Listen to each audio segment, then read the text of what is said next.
Korea के एक छोटे से गांव में लोग अपने ही परिवार का कत्ल क्यों कर रहे थे? क्या ये किसी आत्मा का काम था या कोई शैतानी ताकत या सदियों पुराना श्राप? और जब यही अनजानी बुराई एक मासूम लड़की को निशाना बनाती है, क्या उसका बाप, एक आम पुलिस वाला, उसे इस अनदेखे खतरे से बचा पाएगा? कहानी की शुरुआत में हमें दिखाया जाता है कोरिया का एक गोकसंग गांव।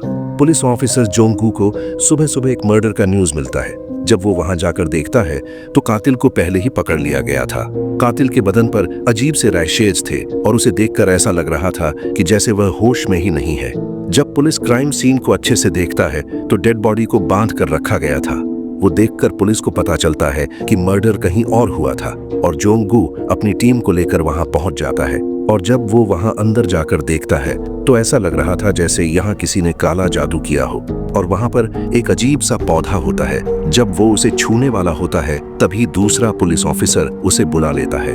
फिर शाम को वो और उसका कलीग पुलिस स्टेशन में बैठे होते हैं।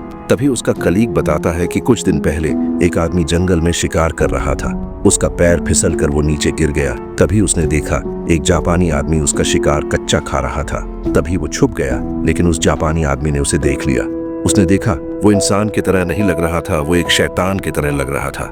पर जोंगू को उसकी बात पर विश्वास नहीं होता। दूसरे दिन जोंगू एक और क्राइम सीन में जाता है जहां पर एक पूरा परिवार को मारकर उनका घर को जला दिया गया था। जब जोंगू उस घर के बाहर बैठा होता है तभी वहां एक लड़की आकर बताती है कि वो उस परिवार को जानती थी और उन्होंने उसे बताया था कि वो जापानी आदमी एक शैतान है और उसी जापानी आदमी ने उन सबको मारा है। तभी वो लड़की जोंगू को घर के अंदर ले जाती है और पूछती है, क्या तुमने वो जापानी आदमी को कभी देखा है? जोंगू कहता है, हाँ, 2-3 बार। तभी वो लड़की बताती है कि उसे अपना और अपने परिवार का ध्यान रखना होगा। हो सकता है उसका अगला शिकार तुम या तुम्हारा परिवार हो सकता है। जोंगू उससे और भी सवाल पूछना चाहता था, लेकिन तभी उसका फोन आता है और जब वो वापस आता है तो वो लड़की वहां नहीं होती। तभी उसे पीछे से आवाज आती है और जब वो जाकर देखता है तो वो वही जापानी आदमी होता है। वो शिकार को खा रहा होता है। तभी वो जोंगू को देख लेता है और वो उसको मारने के लिए आता है। पर इससे पहले कि वो जोंगू को मार पाता, उसका नींद खुल जाता है। वो बस सपना देख रहा था। तभी वो देखता है कि उसकी बेटी की तबीयत खराब हो चुकी है, लेकिन वह उस बात पर ज्यादा ध्यान नहीं देता और वो पुलिस स्टेशन आ जाता है। वह भी उस जापानी आदमी को ढूंढना चाहता है, इसलिए वो और उसका कलीग उसी शिकारी से मिलने जाते हैं जिसने शिकार करते वक्त उस जापानी आदमी को उसका शिकार खाते हुए देखा था। और वो शिकारी उन लोगों को वही जगह पर ले जा रहा होता है। पर वहां पहुंचने से पहले ही उस शिकारी पर बिजली गिर जाती है और वो लोग उसे अस्पताल ले जाते हैं। तभी उसी अस्पताल में वही आरोपी भी होता है जिसे सबसे पहले मर्डर के लिए पकड़ा था। तभी उसकी हालत बहुत खराब हो जाती है और वो खून की उल्टी करते हुए मर जाता है। तभी जोंगू घर आ जाता है और वहां देखता है कि उसकी बेटी भी उसी तरह हरकतें कर रही थी जैसे वह अस्पताल में वो कातिल कर रहा था। वो देखकर जोंगू डर जाता है, लेकिन थोड़ी देर बाद उसकी बेटी होश में आ जाती है। लेकिन इस घटना के बाद उसकी बेटी के शरीर में बहुत सारे बदलाव आने शुरू हो जाते हैं। वो बहुत ही ज्यादा खाना खाना शुरू कर देती है। ये देखकर जोंगू के माँ परेशान हो जाता है और जोंगू को बोलता है कि वह एक तांत्रिक को बुलाएंगे। और जोंगू पहले ये बातों पर विश्वास नहीं करता था, लेकिन अभी जो उसने सब इंसिडेंट देखे हैं इसलिए वह मान जाता है और जोंगू फिर से किसी का इन्वेस्टिगेशन करने चला जाता है। तभी उसका कलीग उसे एक नए आदमी से मिलाता है जिसे जापानी भाषा भी आती थी और वह एक पादरी भी था। और वह लोग इस पादरी के साथ मिलकर उसी जापानी आदमी के घर पर जाता है जिसका घर जंगल के बीचों बीच था। जब वो लोग उसके घर पर जाते हैं वह जापानी आदमी घर में नहीं होता। तभी वो लोग अंदर देखते हैं उन्हें वहां गांव वालों के बहुत सारे फोटो मिलते हैं और ये लोग वही होते हैं जिनकी मौत हो चुकी थी। और दूसरे कमरे में काला जादू का बहुत सारा सामान रखा हुआ था। इससे पहले कि वो लोग सब चीजों को अच्छे से देखकर समझ पाते, वह जापानी आदमी वापस आ जाता है। उसके पास एक कुत्ता भी होता है। उस जापानी आदमी को देखकर वो लोग डर जाते हैं और जैसे तैसे करके वहां से निकल जाते हैं। जब वो लोग वापस आ रहे होते हैं तब जोंगू का कलीग बोलता है कि मुझे लगता है कि वह जापानी आदमी का अगला शिकार तुम्हारा परिवार होगा। और जब जोंगू पूछता है कि ऐसा तुम क्यों बोल रहे हो, तभी वो कलीग जोंगू की बेटी का जूता दिखाता है और बोलता है कि यह मुझे उसी जापानी आदमी के घर के अंदर मिला। और जब जोंगू घर वापस आता है वो अपनी बेटी से उस जापानी आदमी के बारे में पूछता है। जापानी आदमी के नाम सुनते ही उसकी बेटी बहुत ज्यादा गुस्सा हो जाती है और उसकी बेटी उसे बुरा भला बोलकर वहां से चली जाती है। रात को जब उसकी बेटी सो रही होती है, वह उसके शरीर पर उसी तरह का रैशेज का निशान देखता है जैसे उस मर्डरर के शरीर पर था। जोंगगू गुस्से में आकर फिर से वह उसी जापानी के घर पर जाता है, पर इस बार वहां कोई फोटो नहीं होता। और जब जोंगगू उससे सवाल जवाब कर रहा होता है, वह जापानी आदमी ठीक से जवाब नहीं देता। इसलिए जोंगगू गुस्से में आकर सब कुछ तोड़फोड़ करना शुरू कर देता है। तभी उसे जापानी का कुत्ता जोंगगू पर हमला कर देता है, पर जोंगगू उस कुत्ते को मार देता है और जोंगगू उस जापानी आदमी को धमकी देता है कि अगर तुम इस जगह को छोड़कर नहीं गए तो तुम्हें मैं मार दूंगा। और जोंगगू घर वापस आ जाता है और उसकी बेटी की तबीयत धीरे धीरे और भी खराब होते जाती है। इसलिए वहां एक तांत्रिक बाबा को बुलाया जाता है और वह सब उसके घर की तलाशी लेता है तो उसे एक मरा हुआ पक्षी का शव सोया सॉस के डब्बे में मिलता है और वो बताता है कि जो तुम्हारी बेटी के साथ हो रहा है वह सब कुछ जापानी की वजह से हो रहा है। वह उन्हें बताता है कि इसका बस दो ही हल है, या तो उस जापानी को मार दो या फिर तंत्र मंत्र करना होगा, वरना तुम्हारी बेटी नहीं बचेगी।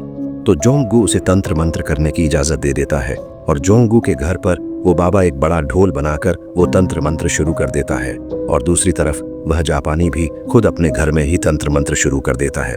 वो बाबा तंत्र मंत्र करने के बाद वो ढोल के अलग अलग हिस्सों पर हमला करने लगते हैं और वो बाबा जिस हिस्से पर हमला करता है उसी हिस्से में जोंगगू की बेटी को दर्द होने लगता है और साथ ही उस जापानी आदमी को भी जो अपने घर में तंत्र मंत्र कर रहा था। और अब जोंगगू की बेटी की हालत बहुत खराब हो जाती है, ऐसे लगता है कि वह मरने वाली है। तो इसलिए जोंगगू इस रिचुअल को रुकवा देता है और जोंगगू अपनी बेटी को अस्पताल ले जाता है। और दूसरी तरफ वह जापानी आदमी बहुत बुरी तरह से घायल हो चुका था। वो ऐसे तैसे करते हुए बाहर निकल जाता है, तभी उसे वही सफेद कपड़ों वाली लड़की दिखाई देती है जो जोंगगू को भी दिखी थी। और अस्पताल में जोंगगू अपनी बेटी की हालत को लेकर बहुत परेशान होता है, क्योंकि उसे बाबा ने बोला था या तो जापानी को मारना होगा या तो तंत्र मंत्र करना होगा, क्योंकि तंत्र मंत्र रुक चुका था। अब एक ही रास्ता था जापानी को मारने का।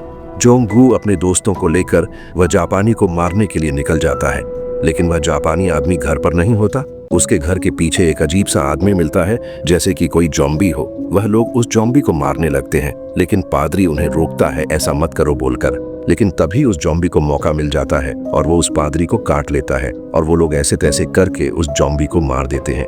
तभी जोंगगू देखता है कि झाड़ियों के पीछे से वो जापानी इन्हें देख रहा है। वो और उसका दोस्त उस जापानी को मारने के लिए भागते हैं, लेकिन वह जापानी कहीं छुप जाता है। वह कहीं देर ढूंढने के बाद भी नहीं मिलता तो जोंगगू अपने दोस्तों को लेकर वापस चला जाता है। तभी वह जापानी फिर से उस सफेद कपड़ों वाली लड़की को देखता है।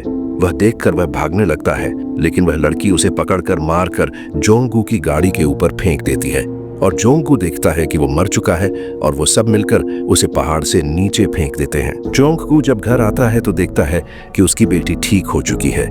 उसे लगता है कि जापानी के मरने की वजह से उसकी बेटी पूरी तरह से ठीक हो चुकी है, लेकिन असली सच्चाई किसी को नहीं पता। वहीं जोंगगू के कलीग को दिखाया जाता है जिसने अपना पूरा परिवार मार दिया और वह उसी तरह बैठा था जैसे कहानी की शुरुआत में वो मर्डरर आदमी बैठा था और उसके शरीर पर भी वैसे ही रैशेज थे और साथ ही वह बाबा उसे भी कोई मारने की कोशिश कर रहा था। इसलिए वो सब सामान पैक करके गांव से निकलने की तैयारी करता है, लेकिन कोई अनजानी ताकत उसे निकलने नहीं देती। उसके बाद वो बाबा जोंगगू को कॉल करता है और बताता है कि हमें उस जापानी आदमी को नहीं मारना चाहिए था। वो जापानी आदमी असल में एक अच्छा आदमी था, मेरी तरह एक अच्छा तांत्रिक। वो तुम्हारी बेटी को बचाना चाहता था और वो बोलता है कि असल में जो वो सफेद ड्रेस वाली लड़की है वही बुरा शैतान है जो तुम्हारी बेटी और तुम्हारे परिवार को मारना चाहती थी।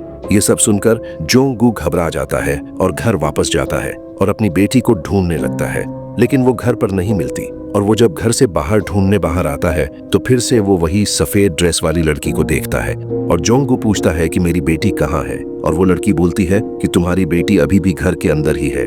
मैंने उस घर पर तंत्र मंत्र किया है ताकि तुम्हारी बेटी उस जापानी आदमी की चंगुल से निकल सके। वो जापानी आदमी कोई इंसान नहीं है, वो एक शैतान है और वो अब भी जिंदा है। जोंगगू अपनी बेटी को देखने के लिए घर में जाना चाहता था, लेकिन वो सफेद कपड़ों वाली लड़की उसे मना करती है और बोलती है जब तक तुम्हें मुर्गी के 3 बार आवाज ना आ जाए तब तक घर के अंदर मत जाना। तभी मुर्गी के 1 बार आवाज आती है और घर में जोंगगू की बेटी वापस आ चुकी थी। वो बहुत सारा खाना खाकर अपनी माँ के पीछे रखी चाकू को देखती है और दूसरी तरफ पादरी को दिखाया जाता है। वो उस जॉम्बी के काटने से ठीक हो चुका था और उसे एक विजन आता है कि जापानी आदमी जिंदा है, तो वो उसे ढूंढते हुए पहाड़ी में चला जाता है। एक गुफा के अंदर उसे वो जापानी आदमी मिल जाता है। वो जिंदा होता है और तंत्र मंत्र कर रहा होता है। और दूसरी तरफ जोंगू अपने घर वापस जाना चाहता था, लेकिन वो सफेद कपड़ों वाली लड़की उसे रोक रही थी। तभी उसे तांत्रिक का कॉल आता है और बोलता है कि वो सफेद कपड़ों वाली लड़की का बात मत मानना, वही असली शैतान है। जापानी आदमी अच्छा आदमी है। उसके बाद जोंगू घर वापस जाता है। लड़की रोकने की कोशिश करती है क्योंकि मुर्गी की आवाज 2 बार आ चुकी थी, लेकिन जोंगू घर चला जाता है। वो वहां देखता है कि उसकी बेटी ने सबको मार दिया था। वो यह सब देखकर शौक और दुहक में पड़कर वहीं बैठ जाता है। वहीं उसकी बेटी खड़ी होती है तो गम में उसे समझ नहीं आता कि कैसे रिएक्ट करना है, तो वो बार बार बेटी का नाम लेकर चिल्लाने लगता है। और दूसरी तरफ पादरी जापानी आदमी के सामने होता है और वो बोलता है कि तुम अपना असली रूप दिखाओ। जापानी आदमी बोलता है कि मैं एक शैतान हूँ, और वो एक कैमरा लेकर उस पादरी का फोटो लेता है। तभी वह जापानी आदमी पूरा शरीर बदल जाता है। उसके छोटे छोटे सींग भी निकल जाते हैं, लंबे नाखून, और उसकी आंखें पूरी लाल हो जाती हैं। तभी हमें समझ में आता है कि असली शैतान ये जापानी ही है, और फोटो खींचने का मतलब है कि ये पादरी को भी मार डालेगा, जैसे कि इससे पहले कई सारे लोगों को भी मारा था। तो वो सफेद कपड़ों वाली लड़की सच बोल रही थी। जापानी कोई इंसान नहीं, शैतान है। और यह लड़की जोंगू की बेटी को बचाना चाहती थी, और वो लड़की हताश होती है जैसे कि वो हार गई हो। और वो बाबा वहां आता है और वो जोंगू के मरे हुए परिवार का फोटो खींच कर जाता है। और जब वो उन फोटो को एक बॉक्स में रख रहा होता है तो वो बॉक्स नीचे गिर जाता है। उस बॉक्स के अंदर वही फोटो होते हैं जो जापानी के पास थे, उन लोगों के जिन्हें जापानी ने मारा था। और यहाँ हमें पता चलता है कि तांत्रिक बाबा शुरू से ही उस जापानी से मिला हुआ था। ये उसी के लिए काम करता था। कोकसंग की अंधेरे में बुराई ने सिर्फ एक परिवार को नहीं, यकीन को भी तोड़ दिया। जो सच लगा वह झूठ निकला, और जो झूठ लगा वही असली सच था। अगर जोंगू एक पल और रुक जाता तो शायद सब बदल जाता। पर शायद यही हॉरर का सच है। कभी कभी बचाव और बर्बादी के बीच सिर्फ एक फैसले का फर्क होता है। अगर ये वीडियो पसंद आया हो तो वीडियो को लाइक करो, और ऐसे ही डार्क कहानियों के लिए चैनल को सब्सक्राइब करके बेल आइकन प्रेस करो। मिलते हैं नेक्स्ट कहानी में।